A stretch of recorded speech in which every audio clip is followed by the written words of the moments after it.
بسم اللہ الرحمن الرحیم رب اشرح لی صدری ویسر لی امری واحلل عقدۃ من لسانی یفقہوا قولی۔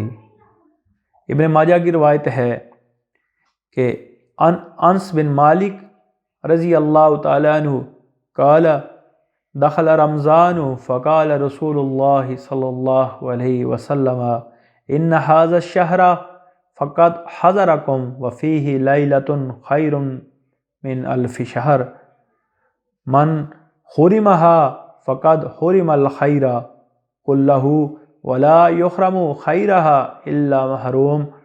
رواہ ابن ماجہ۔ حضرت انس بن مالک رضی اللہ تعالیٰ عنہ سے روایت ہے کہ رمضان کا مہینہ آیا تو نبی صلی اللہ علیہ وسلم نے فرمایا یہ مہینہ تمہارے اوپر آیا ہے اور اس میں ایک رات ہے جو 1000 مہینوں سے زیادہ بہتر ہے۔ جو اس سے محروم رہ گیا وہ تمام کی تمام بھلائی سے محروم رہ گیا، اور اس کی بھلائی سے محروم وہی رہتا ہے جو ہے ہی بے نصیب۔ رمضان کی فضیلت اپنی جگہ، لیکن رمضان میں جو ایک رات ہے جس کو اللہ تعالیٰ نے قرآن میں 1000 راتوں سے افضل قرار دیا۔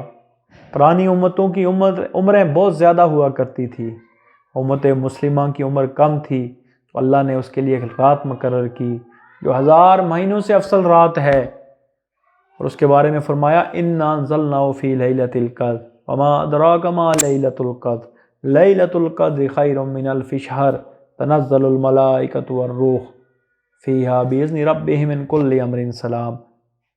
یہ وہ رات ہے کہ جو 1000 مہینوں سے افضل ہے، اور اس کی عبادت کرنے والا بخشش پانے والا ہوگا، اور اس رات میں جو اپنے آپ کو بخشا نہ سکا وہ بد نصیب ہوگا، جس کو نبی صلی اللہ علیہ وسلم بد نصیب فرما رہے ہوں۔